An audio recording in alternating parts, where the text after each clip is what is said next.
저희 지금부터 도시 모빌리티 그리고 미래라는 주제로 서울경제TV 개국 14주년 특별 포럼 진행하도록 하겠습니다. 인사드리겠습니다. 오늘 사회를 맡은 저는 서울경제TV 보도국 김혜영 기자입니다. 반갑습니다. 네, 제가 오늘 큰 행사를 앞두고 어제 밤잠을 좀 설쳤는데요. 여러분들이 이렇게 큰 박수로 환영을 해주셔서 오늘 행사 원활하게 잘 진행되지 않을까 싶습니다. 이어서 오늘 행사를 주최하신 이상석 서울경제TV 대표이사님의 개회사 말씀이 있겠습니다. 큰 박수와 함께 무대 위로 모시겠습니다. 여러분 감사합니다. 이른 아침 함께해 주셔서 진심으로 고맙습니다. 먼저 오늘 기조연설을 맡아주실 오세훈 서울시장님, 서승우 서울대 정보공학과 교수님께 각별한 감사의 말씀을 올립니다. 특히 이번 포럼에 축사를 보내주신 윤석열 대통령님과 대독을 위해서 자리를 함께해 주신 이관섭 국정기획수석님께 깊은 감사의 말씀을 드립니다. 또 국회 반도체 특위의 양향자 위원장님, 그리고 규제개혁위원회 김종석 위원장님, 이인호 국민경제자문회의 부회장님, 손병도 회장님 고맙습니다. 오늘 저희는 포럼의 주제를 도시 모빌리티 그리고 미래로 잡아봤습니다.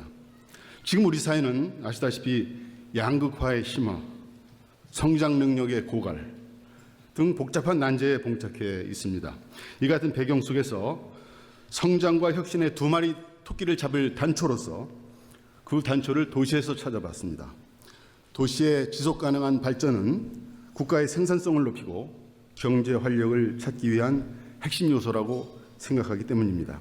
저희 서울경제는 이번 포럼을 계기로 해서 도시의 지속가능한 성장을 위해서 다양한 기획과 프로그램들을 시리즈로 선보일 예정입니다. 아무쪼록 이 포럼이 도시의 발전과 한국의 저성장 위기의 극복에 조금이나마 도움이 되기를 바라며 참석자 여러분께 다시 한번 감사의 말씀을 드립니다. 여기까지 함께해 주시기 바랍니다. 고맙습니다.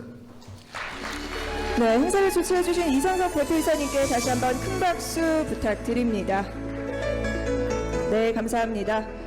오늘 행사에는 정말 많은 분들이 서울경제TV 개국 14주년을 축하해 주기 위해서 축하의 마음을 가득 담아 보내주셨는데요. 오늘 일정상 함께 하시지는 못했지만 윤석열 대통령님께서 축사 보내주셨습니다. 오늘 축사는 이관섭 대통령실 국정기획 수석님께서 대독해 주시겠습니다.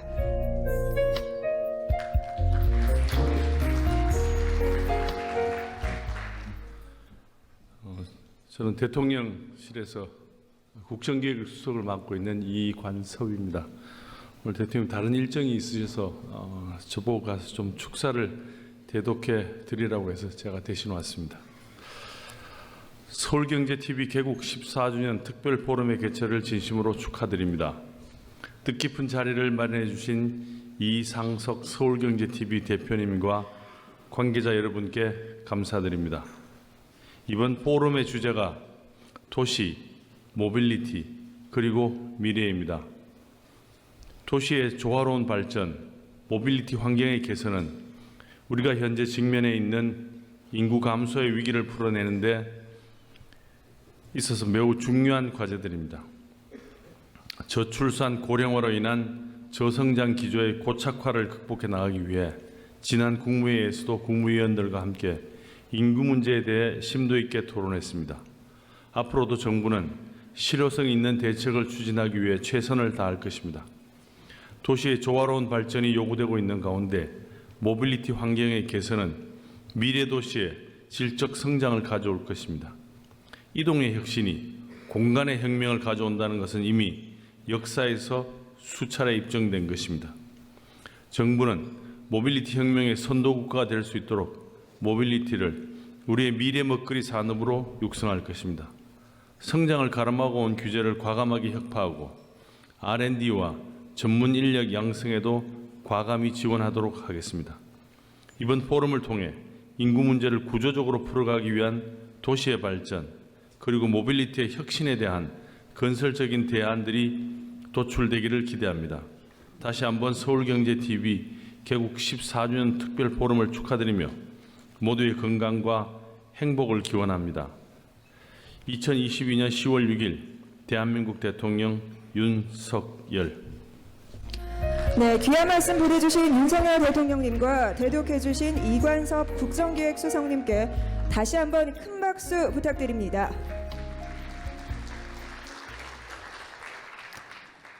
네, 다음은 양향자 국회의원님의 축사 말씀이 있겠습니다. 무대로 모시겠습니다. 여러분 큰 박수로 환영해 주시죠. 예, 안녕하십니까.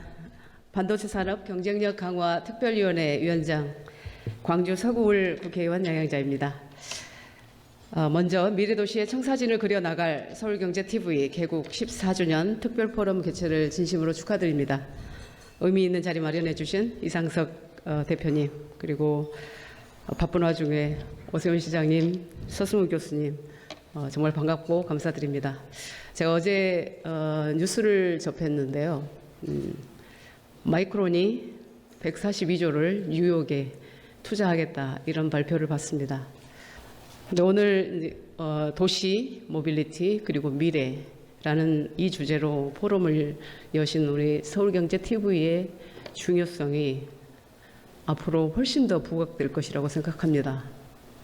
이순신 장군이 얘기를 했습니다. 한 사람이 길목을 지키면 1000명의 적이 두려워한다라고 했습니다. 그래서 저는 언론의 역할이 매우 중요하다고 생각합니다. 1977년도 우리가 정보혁명, PC가 출현하면서 정보혁명이 시작되었습니다. 그로부터 15년마다 우리는 새로운 혁명을 맞이하게 되는데요. 그로부터 15년 후 1992년도 디지털 혁명이 일어나게 됩니다. 그 디지털 혁명은 반도체의 무어의 법칙에 의해서 반도체가 여는 혁명의 시대입니다. 3년마다 4배의 성능과 집적도가 증가하는 무어의 법칙에 따라서 새로운 혁명이 열리는데 92년도에 디지털 혁명, 그리고 2007년도에 다시 모바일 혁명이 일어납니다.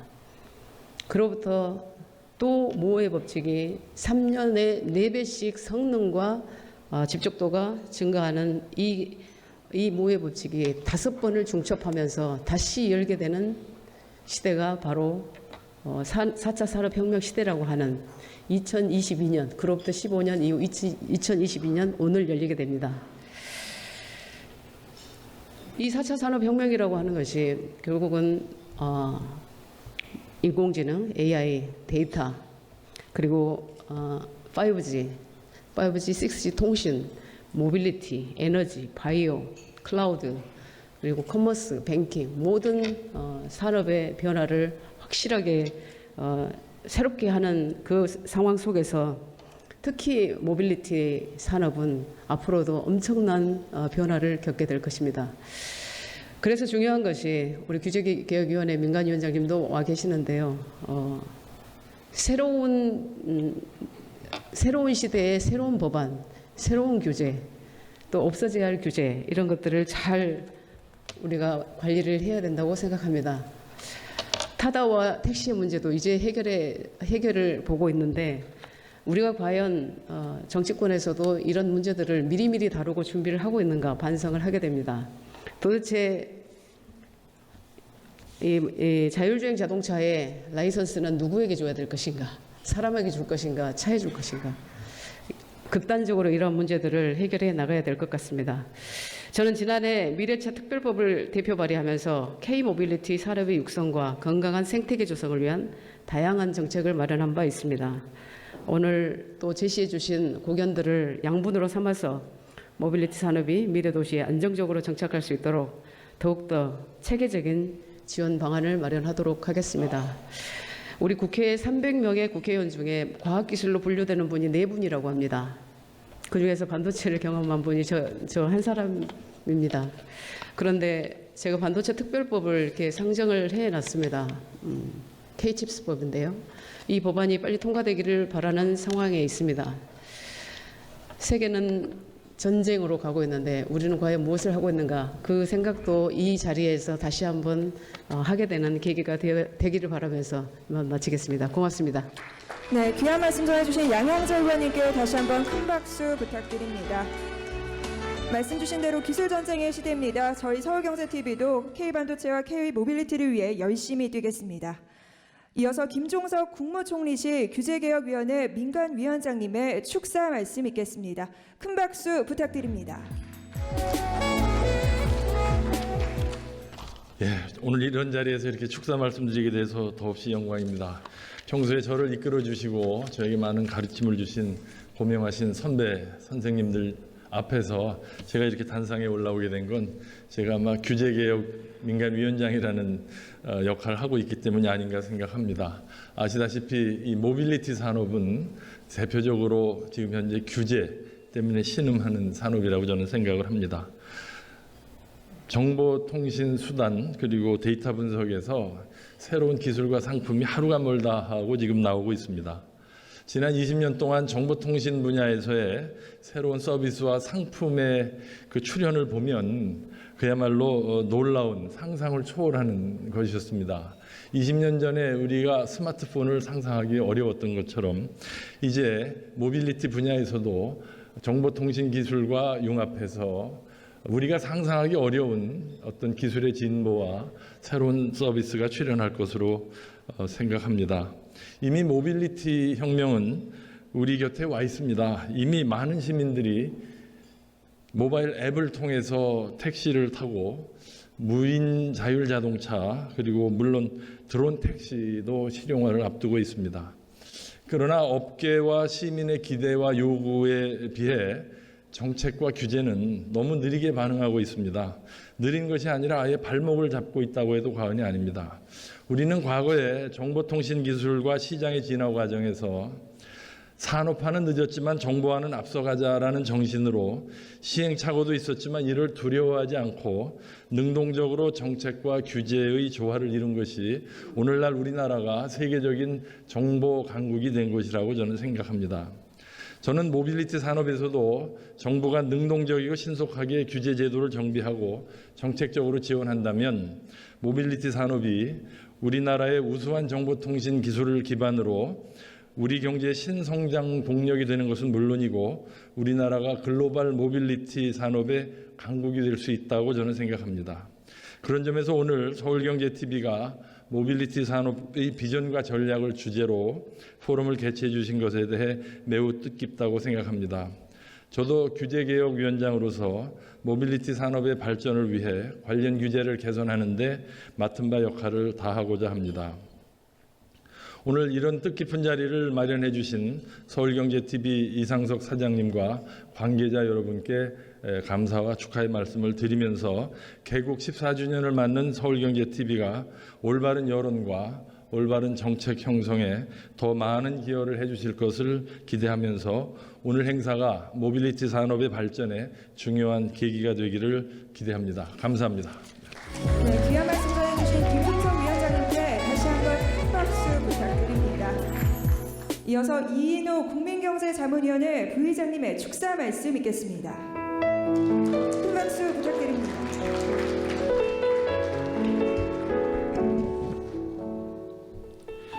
안녕하십니까. 국민경제자문회의 부의장 이인호입니다. 오늘 서울경제TV 개국 14주년을 진심으로 축하드리며 행사를 준비해 주신 이상석 서울경제TV 대표이사님께 감사 말씀을 드립니다.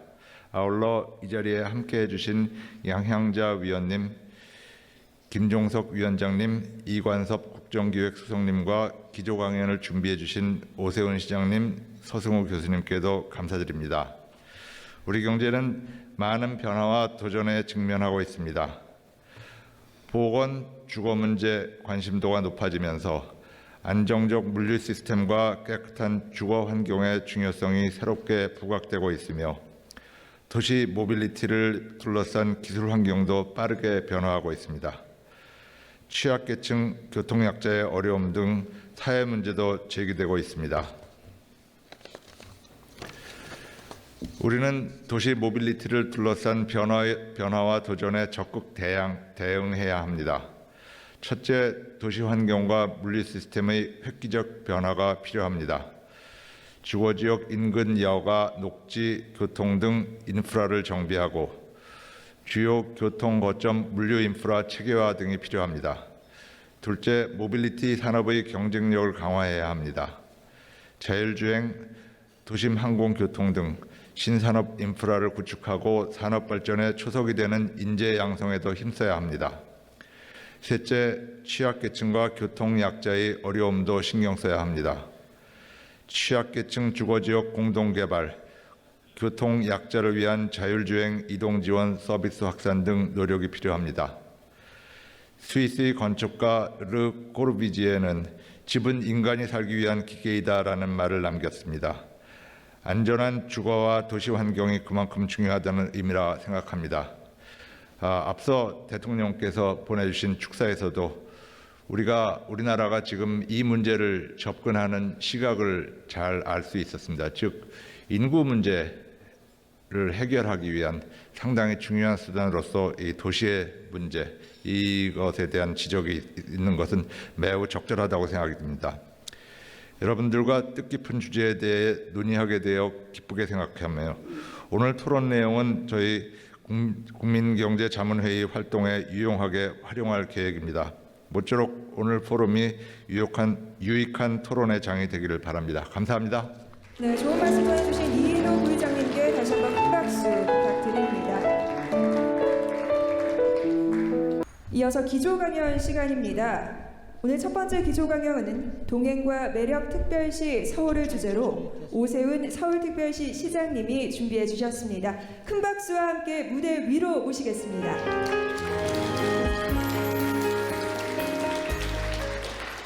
네, 여러분 반갑습니다.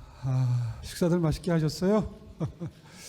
굉장히 이른 시간에 모였는데 보람 있는 시간이 되셔야 될 텐데 걱정입니다. 제가 동행 매력 특별시 서울이라는 제목으로 준비를 했는데 사실 모빌리티 전문가는 아니에요. 그런데 굉장히 좀 부담이 느껴지긴 합니다. 아침에 이상석 사장님께 양해를 좀 구했습니다. 도시하고 미래는 좀 얘기할 수 있을 것 같은데 모빌리티는 잘 모릅니다 하고 고백을 하고 올라왔습니다. 제가 준비한 내용이 좀 양이 많은 편입니다. 왜냐하면 이 동행 매력이 이제 좀 이따 설명을 드리겠지만 제가 앞으로 운영할 서울시 4년 뒤에 제가 만들고 싶은 서울시의 비전을 모두 담은 그런 그 슬로건이거든요. 그래서 이걸 세부 계획을 다 말씀드리면 글쎄요 뭐 한 2-3시간 정도 필요한데 오늘은 1시간 내에 맞춰달라는 말씀을 들었기 때문에 선택과 집중을 해가면서 제가 꼭 드리고 싶은 말씀만 드리도록 하겠습니다. 네. 방금 전에 말씀드린 것처럼 동행은 약자와의 동행의 동행입니다. 그리고 매력은 옛날에 제가 많이 쓰던 용어로 치면 도시 경쟁력입니다. 방금 전에 이상석 대표이사께서 지속 가능한 도시, 지속 가능한 나라 말씀하셨는데 지속 가능하려면 돈 좀 벌어야죠. 이제 그렇게 하기 위해서는 서울이라는 도시가 대한민국의 대표 주자로서 많은 외국인들이 들어와서 살고 싶고 투자하고 싶고 와서 일하고 싶고 또 놀러 오고 싶은 그런 도시, 그걸 이제 다른 말로 매력이다 이렇게 표현을 해봤습니다. 세부 계획은 이렇게 여러 가지가 있는데요. 오늘은 방금 전에 말씀드린 것처럼 몇 개의 초점을 맞춰 보겠습니다. 먼저 전반부는 동행에 관한 이야기입니다. 어느 동네 같아요? 이 동네 살고 계시는 분들 여기 많이 계시죠? 저 뒤에 타워 팰리스입니다. 앞에는 구룡마을이라고 가끔 뉴스에 등장하는 강남의 마지막 남은 옛날 용어로 치면 판자촌이죠. 극심한 빈부격차를 대비하는 사진이라서 제가 가끔 이용하는데요. 도시 이야기를 하면서 미래 이야기를 하면서 왜 빈부격차 해소 얘기를 맨 처음 할 거냐. 제가 오늘 60분 중에 한 20분 정도를 여기에 할애할 생각입니다. 제가 최근에 읽은 책 중에 제일 감명 깊게 읽은 책, 괜찮다 생각한 책 중에 레이 달리오라는 사람이 지은 변화하는 세계 질서라는 책이 있습니다.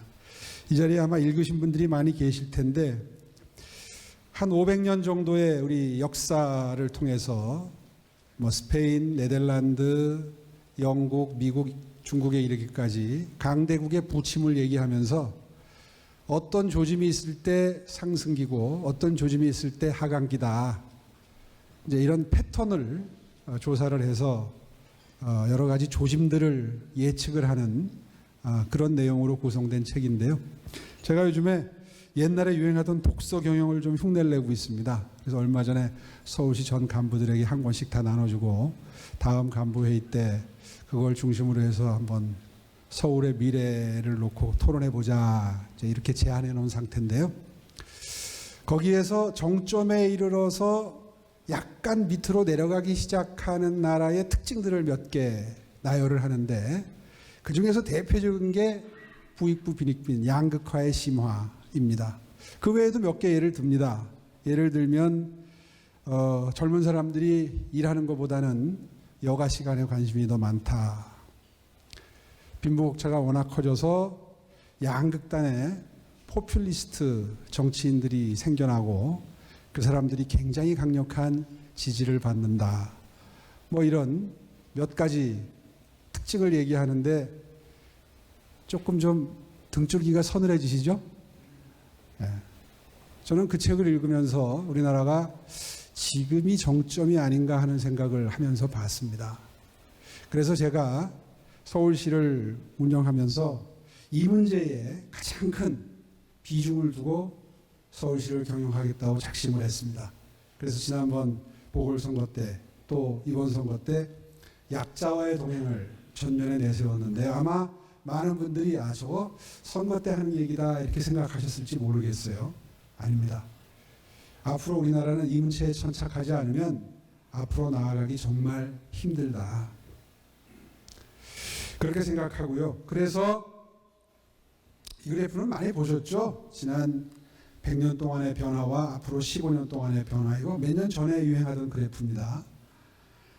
이 와중에 어떻게 부익부 빈익빈 빈부격차를 해소할 거냐, 어떻게 송파 세모녀 수원 세모녀 사건 같은 게 일어나지 않는 나라를 만들 거냐, 이게 정치하는 사람들의 가장 큰 관심사가 돼야 된다고 저는 생각을 합니다. 그래서 생계, 주거, 교육, 의료 4대 부문에 걸쳐서 하나씩 큰 약속을 하고 제가 시장에 취임을 했습니다. 먼저 생계 부문을 한번 보겠습니다. 안심소득이라고 되어 있는데요. 뭐 정치인에 따라서는 공정소득이다 이런 표현을 쓰기도 하고 또 기본소득이다 이런 표현을 쓰는 경우도 있어요. 제가 속한 당이 그렇습니다. 이 안심소득 비슷한 걸 얘기하면서 기본소득이라는 표현을 써가지고 좀 착각이 생겼는데요. 어쨌든 제가 생각하는 빈부격차 해소, 복지정책의 틀거리를 완전히 바꾸는 실험, 서울시를 바탕으로 해서 시작을 했습니다. 3년 동안 지금 시범사업을 하고 있는데요.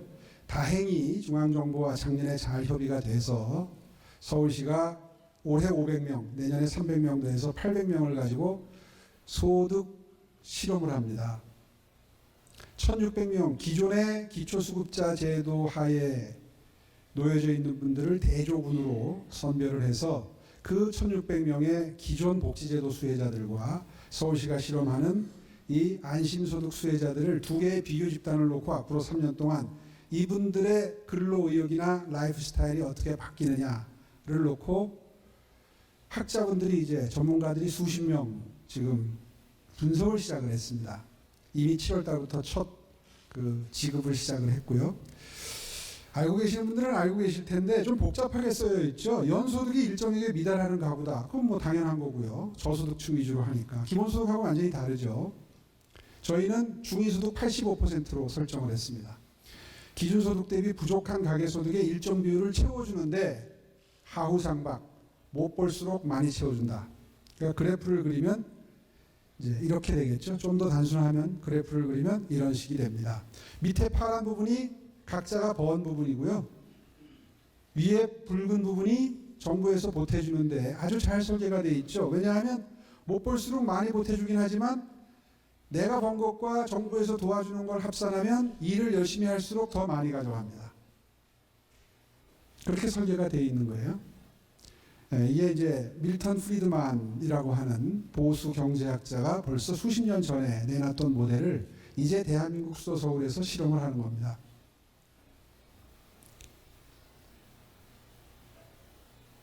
기본소득하고 비교를 하면 아주 쉽게 이해할 수 있도록 그림을 하나 찾았습니다. 이해가 가시죠? 제가 4대 부문 기초수급자들이 혜택을 받는 정부에서 지원하는 생계, 주거, 교육, 의료 중에 이제 생계 부분을 말씀을 드린 거고, 두 번째 주거 부분을 좀 말씀드리겠습니다. 여기 이 자리에 계신 분들은 뭐 임대주택 사시는 분 거의 없으시겠죠. 우리나라에서는 임대주택이 가난의 상징이죠. 뭔가 거기에 산다는 걸 숨기고 싶은 공간입니다. 이래서는 미래가 없습니다. 왜냐하면 젊은 사람들은 집 살 수 있는 형편이 되는 젊은이들은 거의 없죠. 아주 운이 좋아서 부자 부모님을 만난다면 모를까 거의 대부분 결혼을 할 수 없을 정도로 주거를 마련하는데 어려움을 겪고 있습니다. 그래서 제가 결심했습니다. 임대주택의 브랜드 이미지를 바꾸지 않으면 앞으로 결혼을 해야 애를 낳죠. 그러니까 출생률을 높일 수 없다. 그러니까 임대주택의 브랜드 이미지를 적어도 싸구려 이미지는 벗겨내야 되겠다. 그래서 지난 선거 때 이것도 공약을 합니다. 이른바 고품질 서울형 임대주택을 본격적으로 공급하겠다는 약속을 합니다. 다 여러분 뉴스에서 보신 겁니다. 제가 선거할 때 다 했던 얘기고요. 그러면 어떻게 빠른 속도로 이걸 할 거냐? 다행인지 불행인지 임대주택이 지어진 지 30년이 도래하기 시작했습니다. 재건축이 가능한 시점이 된 거죠.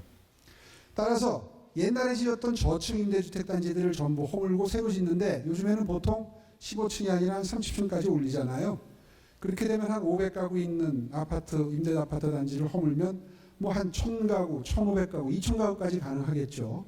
이제 그렇게 해서 과거의 싸구려 임대주택의 이미지를 조금 과장해서 표현해서 타워 팰리스 같은 임대주택을 공급하겠다. 이렇게 선거 때 얘기를 했습니다. 그러니까 선거 때니까 저 사람 과장하는구나. 이렇게 받아들인 분들이 많을 텐데 한번 보십시오. 지금 이 설계안이 하계 5단지 이미 만들려고 준비하고 시작한 모양입니다. 요게 실제로 구현된 모양입니다. 타워 팰리스하고 똑같죠, 뭐. 예. 여기다가 체육관도 넣고 수영장도 넣고 커뮤니티 시설도 넣어서 꼭 타워 팰리스처럼 고급은 아니지만 지금처럼 임대주택이 싸구려 이미지가 되지 않도록 바꿔나가겠다. 순차적으로. 그게 제 임기 중에 착공을 합니다. 완공은 제 임기 다음이 되겠지만 어쨌든 이런 방법을 통해서 임대주택을 바꾸고 얼마 전에 수해 때문에 반지하 문제가 생겼습니다. 제가 반지하에 사시는 분들을 지상으로 옮기겠다고 하니까 그게 가능하겠냐, 그 사람들은 살고 싶어 사냐, 별 이상한 비판을 많이 들었는데요. 시작했습니다. 이게 어저께 뉴스입니다. 어저께 이런 뉴스가 나갔습니다. 일단 시작했습니다. 침수 취약 지역 대부분 이런 분들이 사시는 지역이 침수 지역이에요. 비 오면 물이 들어차는 곳이에요. 그래서 여기에 일단 몇백 가구를 조사를 했습니다. 그래서 물난리가 나면 지하로 물이 들이치면 쉽게 빠져나오지 못하는 가구를 선정을 해서 그분들 중에 원하시는 분들은 임대주택으로 옮겨드리고 공공임대가 싫다 그러면 민간 임대주택도 알선해드리고 일단 물막이판, 차수판 원하는 분들은 그렇게 해드리고 그게 이제 어저께 보도가 돼서 오늘 아침 조간신문에 다 실렸습니다. 세 가지 방법입니다. 주거를 상향해드리든지 바우처를 지급해서 그 자리에 살면서 도움을 받도록 하든지 주거 환경을 개선해서 물막이판 같은 거 만들어드리든지 이렇게 해서 서울시가 앞으로 4년 동안 전국에서 시행할 수 있는 반지하, 지옥고라고 그러죠. 지하, 반지하, 옥탑방, 고시원 이 열악한 주거 형태를 줄여나가는 주거 상향 지원을 시작을 합니다. 이게 처음입니다. 정부에서도 처음이고 지자체에서도 처음입니다. 두 가지 방법이죠. 그러니까 지옥고를 줄여나가고 그 다음에 아까 말씀드린 것처럼 임대주택을 고품질화한다. 이 두 가지로 주거 문제를 해결해 나가겠다. 물론 이 자리에서는 아까 우리 건축사님 서울시가 하고 있는 모아타운 재개발 신통기획 이런 거 요즘에 반응 좋습니다. 이렇게 몇 격려의 말씀을 해주셨는데 이제 그런 얘기는 오늘 다 빼겠습니다. 여러분 다 알고 계신 얘기는 다 빼고요. 어려운 사람들 어떻게 주거로 보듬느냐만 오늘 말씀드렸습니다. 자, 세 번째 교육입니다. 빈부격차의 격화, 양극화가 심해지는 거, 부익부 빈익빈을 어딘가에서 끊어야 됩니다. 이 빈곤의 악순환의 시작은 교육이죠. 교육, 부모님들이 다 먹고 살기 바빠서 밖에 나가서 돈벌이 하니까 아이들 돌볼 시간이 없고 이른바 선행학습이 안 되고, 그러니까 학교 가서 성적이 처지고 좋은 대학 못 가고, 그러니까 좋은 데 취직 못 하고, 그러니까 결혼하기 힘들고 늦게 하고 안 하고 애도 못 낳고 안 낳고 늦게 낳고, 이게 계속 악순환이죠. 그 다음 세대가 또 그렇게 가고, 어딘가에서 끊어줘야 되는데 저는 그 해법을 교육에서 찾았습니다. 이게 작년에 저희 시의회하고 아주 논쟁을 많이 벌였던 사안인데요. 이렇게 해법을 냈습니다. 가난한 집 아이들에게 강남에 누구라도 듣고 싶어하는 정말 인기 있는 강사의 강의를 무료로 온라인으로 들을 수 있도록 하겠다. 그리고 거기에는 멘토, 대학생이나 대학원생들을 하나씩 붙여서 인생도 공부도 지도하도록 하겠다. 옛날로 치면 이제 가외 선생님이 하나씩 붙는 거죠. 가난한 사람을 위한다고 하는 민주당이 굉장히 반대를 했어요, 작년에. 어쨌든 관철해 냈습니다. 그래서 작년에 한 10,000명, 올해 한 10,000 몇천 명이 이 혜택을 받고 있습니다. 이미 시작된 사업에. 사교육비를 따라갈 수가 없어요. 교육 양극화 극복할 수가 없어요, 가난한 집은. 그러니까 이생망 그러죠. 이번 생은 망했다. 이런 사람들이 많이 늘어나는 게 정점에, 아까 레이달리오의 정점의 조짐이라는 거죠. 그런 사람들은 좌절 때문에 생기는 분노가 있고, 그 분노가 세상을 확 뒤집어 줄 수 있을 것 같은 극단적인 주장을 하는 포퓰리스트 정신에게 열광할 수밖에 없습니다. 그런 문제를 해결하기 위해서라도 숨통을 틔워드려야 되는 거예요. 가능성을 열어드려야죠. 그런 의미에서 이 시스템이 저는 굉장히 앞으로 잘 됐으면 좋겠습니다. 이미 상당한 성과를 내고 있고요. 작년에 이 프로그램으로 대학에 간 친구가 지금 멘토로 이제 올해 들어와 있는 케이스들이 꽤 있어요. 이제 올해 연말이 되면, 입시철이 지나면 성공 케이스들이 조금 더 나오겠죠. 저는 이게 결국에는 전국의 지자체로 확대될 가능성이 높다고 생각합니다. 여기 이렇게 연배를 뵈니까 손자분들, 자제분들은 아마 한참 입시할 만한 분들이 많지 않을 것 같고, 손자분들이 아마 학원 가실 연배가 벌써 되신 분들이 많이 보이시는데요. 아이스크림 홈런 이런 거 들어보셨어요? 그러니까 초등학교에서 가장 인기 있는 학원입니다. 강남에. 제일 거기에 등록하고 수업 듣고 싶어하는 학원 이름이, 저도 최근에 알았어요. 아이스크림 홈런. 거기에 이른바 일타 강사, 쪽집게 강사라고 그러죠. 그 사람 강의를 무료로 들을 수 있습니다. 일종 소득 미치라야 되죠, 사실. 지금 중위소득 50% 밑인데 우리 중위소득 85%까지 끌어올릴 생각입니다. 아까 그 안심소득하고 맞출 생각에. 서울시는 어제가 장담하건데 반드시 프로그램을 더 확대하고 지원을 더 늘려갈 생각입니다. 방편상 학원도 못 다니고 학습지도 못했는데 서울런 덕분에 학원에 다니지 않아도 강의를 언제든지 들을 수 있어서 공부에 많은 도움이 됩니다. 서울런 감사합니다. 서울런으로 공부하니까 학원 안 가도 진도를 따라가는데 어렵지 않은 것 같아요. 제 친구들도 다 메가스터디 듣던데 저도 시간이 없어서 넘어가겠습니다. 공공의료 혁신, 이건 왜 시작했냐 하면요. 저소득층을 위해서 서울의료원을 비롯해서 공공병원이 14개 있습니다. 서울시에는. 그런데 코로나 기간 동안에 이게 시스템이 다 망가져 버렸습니다.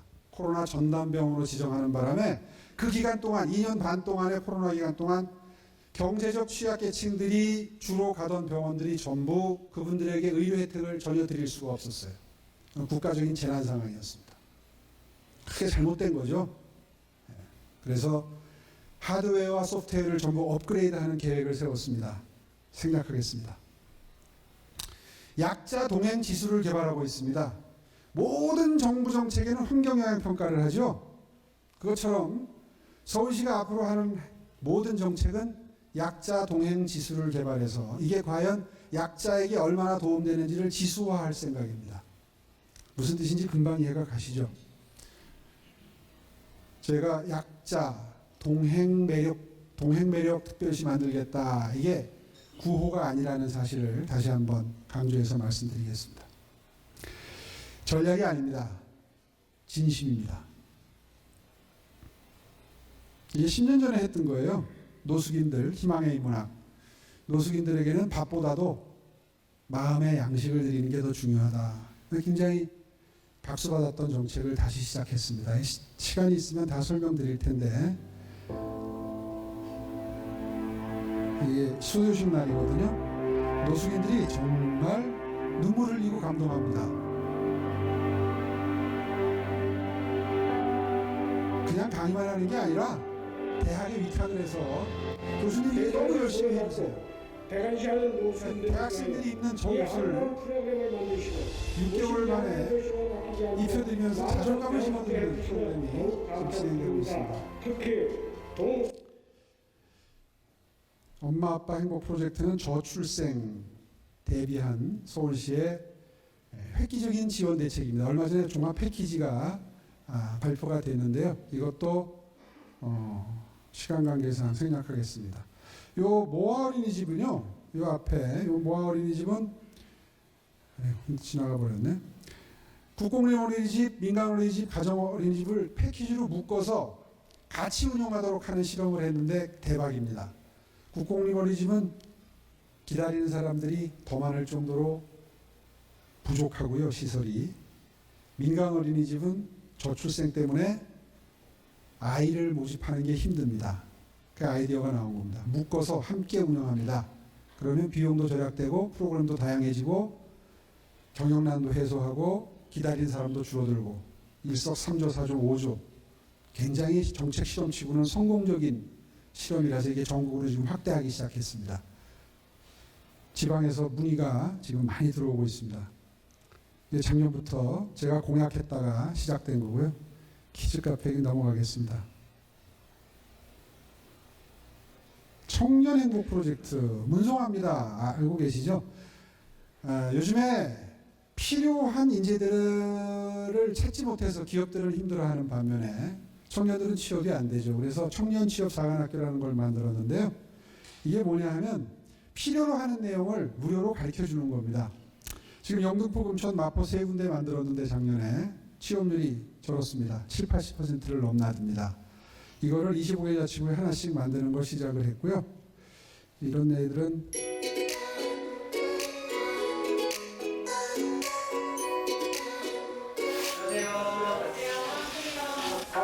마음에 들어요?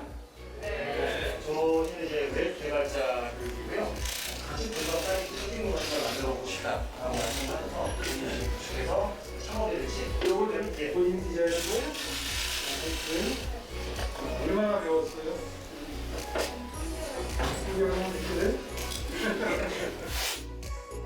화이팅! 화이팅! 꼭 목표 한번 이루기 바랍니다. 강사님께서 수업 시간이 끝나고도 한 6가지 정도 짚어주신 적이 있었는데 그때 좀 감동을 많이 받았고 저한테 큰 로드맵이 되지 않았나 싶었습니다.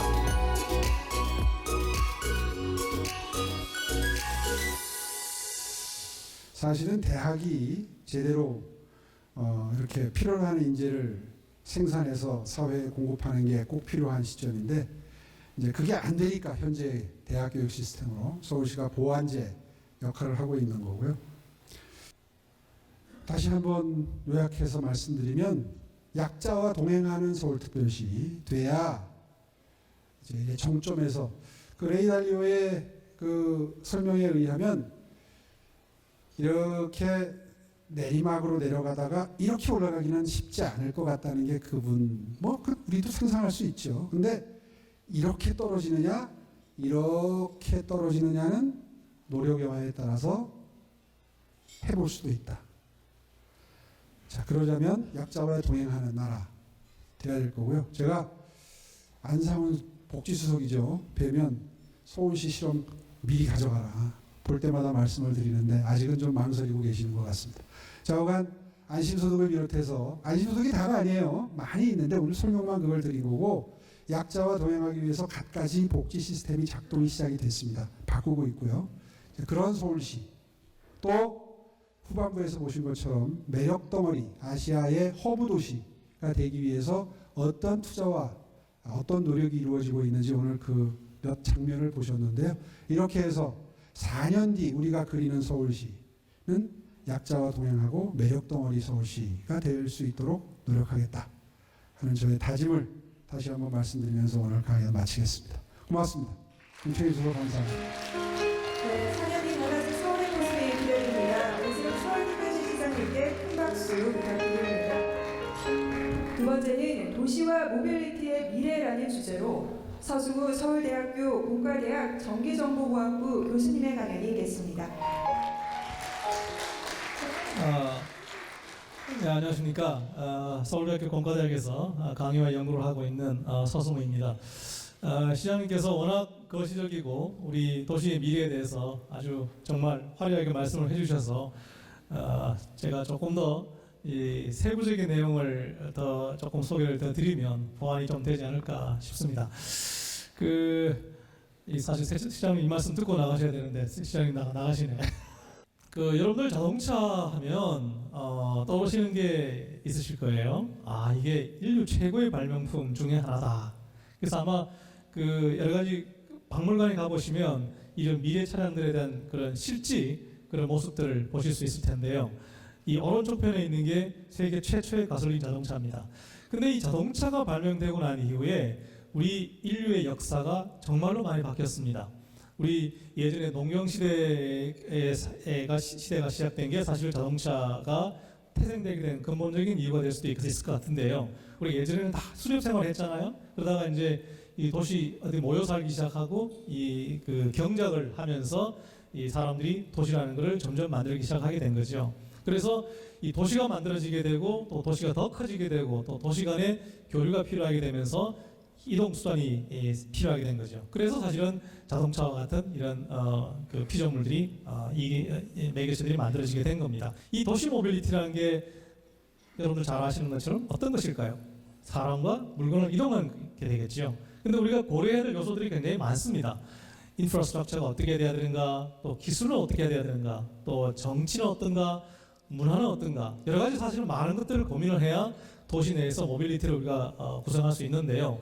이 모빌리티를 이 도시 내에서 만든다는 것은 사실은 굉장히 기술적인 측면과 또 과거의 역사, 문화 이런 것들과 공존돼야 돼서 만들어지는 정말 복잡한 그런 결과물입니다.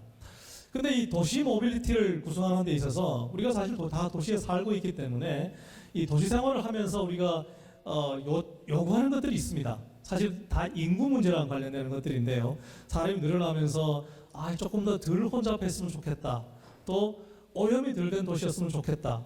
아니면 우리가 그 와중에서도 이동의 편의성은 정말 극대화시켰으면 좋겠다. 이런 것들이 우리가 도시에 살면서 다 요구하는 것들이잖아요. 근데 모빌리티 관점에서도 보면은 사실은 아까 말씀드렸던 것처럼 인구 문제 때문에 생기는 여러 가지 문제점들이 가장 크고요. 그다음에 그 와중에서도 기술적인 측면에서의 혁신은 이루어져야 되고, 근데 또 지자체 혹은 중앙정부 입장에서는 제한된 리소스를 갖고서 모빌리티 혁신을 이루어야 되기 때문에 이 제한된 리소스를 어떻게 배분할 것인가의 문제, 사실 조금 더 폴리티컬한 문제들이 남아있게 되겠습니다. 그래서 결국은 도시의 증가, 인구 증가의 문제가 이 기술, 모빌리티 기술을 결국은 견인할 수밖에 없다는 그런 결론에 도달하게 되는 거죠. 사실 이 장표가 이제 글자가 제일 많은 장표인데요. 제가 다 설명드릴 건 아닙니다. 인구가 증가되고 있고 또 그로 인해서 차량 대수가 증가되고 노령화 또 여러 가지 도시의 어떤 한계를 넓힐 수 없는 물리적인 한계, 또 그 와중에 기술적인 측면에 있어서는 굉장히 많은 IoT 기술들, 또 지능인 교통 시스템들, 이런 개방형 데이터 프레임워크들, 많은 신기술들이 개발이 되고 있습니다. 여러분들 지능형 도로 서비스 혹시 관심 있게 보셨는지 모르겠지만 이미 우리나라에서도 지능형 하이웨이라는 이름으로 여러 곳에서 시범 서비스가 진행 중입니다. 도시가 정보를 제공해주고 도로가 정보를 제공해주고 차가 정보를 또 도로에다가 제공해주는 일종의 쌍방형 이런 소통형 도로 교통망을 얘기를 하는데요. 자율주행 기술, 자율주행 차가 앞으로 큰 역할을 할 것이다 라는 걸 생각을 해보면 사실 미래 도시의 핵심은 결국은 자율주행차가 있는 게 아닌가라고 생각을 합니다. 그래서 제가 두 줄로 딱 요약을 하자면 미래 도시의 핵심은 스마트 모빌리티, 그다음에 스마트 모빌리티의 핵심은 결국은 미래 자율주행 기술이 될 수밖에 없다라는 그런 말씀을 드립니다. 사실 우리가 자율주행의 단계를 얘기할 때 가장 중요한 것은 2단계, 3단계 혹은 4단계, 5단계 이렇게 크게 두 가지로 나눠집니다. 2단계, 3단계 자율주행은 이미 여러분들께서 타고 다니시는 차에 대부분 들어 있습니다. 운전자를 보조해주는 그런 시스템들을 우리가 2단계, 3단계 자율주행 기술이라고 얘기를 합니다. 근본적으로는 2단계와 3단계는 큰 차이가 없습니다. 그런데 우리가 현재 지금 관심 있는 것은 사실은 미래 모빌리티 기술이니까 사람이 전혀 개입되지 않는 4단계, 5단계 기술이 되겠죠. 자율주행 기술은요 이미 한 5년 전, 7, 8년 전부터 이미 여러 가지 시범 사업들이 우리 주변에서 있어 왔습니다. 여러 가지 그런 자동차가 주변을 보는 그런 상황인데요. 보시면 사람이 보는 것처럼 3차원적으로 물체를 정확히 인식을 해야 되고 차선 인식해야 되고 다른 차의 이동 경로를 인식해야 되고 사실 사람과 거의 유사하게 혹은 사람보다 더 자세하게 주변 상황들을 인식하고 확인하고 이해를 해야 됩니다. 네. 그다음에 이제 저희가 이건 사운드가 없네요. 이 음영 지역들이 있습니다. 예를 들자면 뭐 지하 주차장이라든지 아니면 뭐 지하 터널이라든지 아니면 뭐 건물 안에 들어갔을 때 사실 이런 곳에서도 저희가 자율주행이 돼야 되거든요. 근데 이런 것들은 굉장히 고난도의 기술이 필요한 그런 자율주행입니다. 그래서 우리가 맨날 뭐 아까 말씀드렸던 청계천에서의 코끼리 일처럼 돌리지 말고 사실 이런 식의 더 높은 기술들에 더 많은 투자를 해야 되는데 참 개인적으로 좀 아쉽게 생각합니다. 자, 뭐 이제 정리를 좀 하겠습니다. 그래서 자율주행 자동차에 관련되는 제가 아까 종합예술이라고 말씀드렸는데 핵심은 사실은 자동차 안에 들어가는 그런 센서, 컴퓨터 기술, 소프트웨어 기술들입니다. 이런 부분들이 앞으로도 이 운전자 보조, ADAS라는 기술 영역으로 해서 계속 발전될 걸로 예상이 되고요. 그다음에 이제 공항 같은데 아까 제가 이직률이 80%좀 된다고 그랬잖아요. 공항 같은데 사실 굉장히 열악합니다. 환경들이 항만, 부두 이런 쪽에 자율주행 기술들이 다양한 모빌리티 수단으로서 우리 사회에 들어오면 좋겠다는 말씀드리고요. 마지막입니다. 이게 자율주행은 제가 거듭 말씀드리지만 아주 거대한 생태계가 필요한 종합예술입니다. 그래서 자율주행 기술뿐만 아니라 이 소프트웨어, 이 OEM들 또한 보험, 그다음에 지자체, 국가가 제공해주는 인프라, 그다음에 규제, 또 레귤레이션 이런 많은 것들이 한데 어우러지고 이 협력이 돼야 가능한 미래 기술이다라는 말씀 마지막으로 드리면서 모빌리티의 미래가 자율주행차가 잘 리드해 줄 수 있는 그날이 올 때까지 열심히 노력하겠습니다. 감사합니다. 네, 도시와 모빌리티의 미래를 주제로 서승우 교수님께서 기조 강연해 주셨습니다. 여러분 다시 한번 큰 박수 부탁드립니다. 네, 모빌리티는 이제 단순한 이동수단에서 벗어나 공간의 혁명으로 이어지고 있습니다. 이것으로 도시 모빌리티 그리고 미래를 주제로 한 서울경제TV 개국 14주년 특별 포럼 마무리하도록 하겠습니다. 여러분 유익한 시간 되셨나요? 네, 고맙습니다. 오늘 바쁜 일정 중에서도 이른 오전부터 저희와 함께해 주신 내빈분들께 다시 한번 감사의 말씀 드립니다. 저는 여기서 이만 인사드리겠습니다. 여러분 함께해 주셔서 고맙습니다.